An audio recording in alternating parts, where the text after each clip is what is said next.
Hello everyone, welcome back to my channel. हाल ही में जीएसटी काउंसिल मीट में फूड डिलीवरी ऐप से रिलेटेड एक डिसीजन लिया गया है।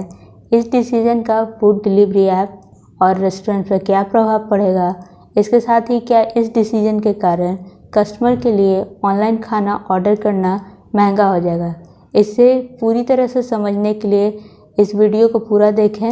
हम सभी ऑनलाइन खाना ऑर्डर करने के लिए ज़ोमैटो एंड स्विगी जैसे फूड डिलीवरी ऐप का यूज़ करते हैं। इस ऐप से किसी रेस्टोरेंट का खाना ऑर्डर किया जा सकता है, जिसे ज़ोमैटो एंड स्विगी के डिलीवरी पार्टनर ही कस्टमर के डोर स्टेप तक पहुंचाते हैं। इस तरह रेस्टोरेंट व्यापार में लगने वाले जीएसटी को फूड डिलीवरी ऐप के पार्टनर्स ही कलेक्ट करते हैं। उस टैक्स को डिपॉजिट करने का काम रेस्टोरेंट्स का होता है। बट 1 जनवरी 2022 से फूड डिलीवरी ऐप यानी ज़ोमैटो एंड स्विगी को ही जीएसटी को कलेक्ट भी करना होगा और उसे डिपॉजिट भी करना होगा। इस ट्रांसफ़र ऑफ रिस्पॉन्सिबिलिटी को हाल ही में हुए 45th जीएसटी काउंसिल मीट में अप्रूव किया गया है। बता दें कि रेस्टोरेंट कारोबार में 5% जीएसटी लगता है। कस्टमर को ऑनलाइन फूड ऑर्डर करने पर यही 5% जीएसटी पे करना होता है।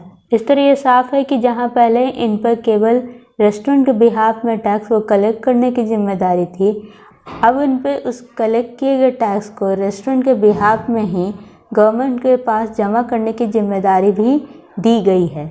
अब सवाल ये उठता है कि इस डिसीजन को लेने के पीछे कारण क्या है। तो इसके पीछे जो सबसे बड़ा कारण है वो है रेवेन्यू लॉस। सरकार का कहना है कि कई रेस्टोरेंट्स हाई टर्नओवर होने के बावजूद टैक्स को जमा नहीं कर रहे हैं, इस कारण सरकार को रेवेन्यू लॉस का सामना करना पड़ रहा है। काउंसिल द्वारा गठित फिटमेंट पैनल ने यह अनुमान लगाया गया है कि 2019 से लेकर 2021 तक के बीच में 2000 करोड़ रुपए का जीएसटी घाटा सरकार को हुआ है और इस पैनल की सिफारिश पर ही ज़ोमैटो एंड स्विगी जैसे फूड एग्रीगेटर को ई कॉमर्स ऑपरेटर की तरह क्लासीफाई करके उन पर ही जीएसटी को कलेक्ट एंड डिपॉजिट करने का काम सौंपा गया है। इस नई व्यवस्था के लागू हो जाने का यह परिणाम होगा कि रेस्टोरेंट्स को जीएसटी पोर्टल पर रजिस्टर होना मैंडेटरी हो जाएगा। अब बात करते हैं सबसे इम्पोर्टेंट क्वेश्चन पे कि क्या कस्टमर पर एक्स्ट्रा टैक्स का बर्डन आएगा। जवाब है नहीं। कस्टमर जैसे पहले फूड को ऑर्डर करने पर 5% जीएसटी पे करते थे, अभी भी उनको उतना ही जीएसटी पे करना है, यानी कस्टमर पर कोई एक्स्ट्रा टैक्स बर्डन नहीं पड़ेगा। इस डिसीजन का इफेक्ट केवल restaurant and Zomato and Swiggy जैसे फूड डिलीवरी ऐप्स पर पड़ेगा। छोटे रेस्टोरेंट्स जिनके सालाना टर्नओवर 20 लाख रुपए से कम है और टैक्स को कलेक्ट करने का जिम्मा फूड डिलीवरी ऐप को मिल गया है, अब छोटे व्यापारियों को भी टैक्स जमा करना होगा। इसके साथ ही रेस्टोरेंट पर कंप्लायंस बर्डन भी बढ़ेगा, साथ ही साथ एग्रीगेटर पर भी कंप्लायंस बर्डन बढ़ेगा, क्योंकि उन्हें टैक्स कलेक्ट करने एंड डिपॉजिट करने ये दोनों काम को करना होगा।